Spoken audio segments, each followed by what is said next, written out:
इसमें आपको बहुत मजा आने वाला है।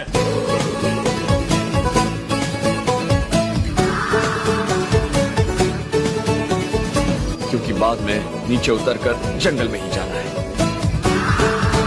जरा इस जगह को देखिए, इसे पार करना मुश्किल होगा।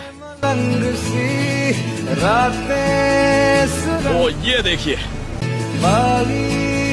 उड़ान पे ही न जा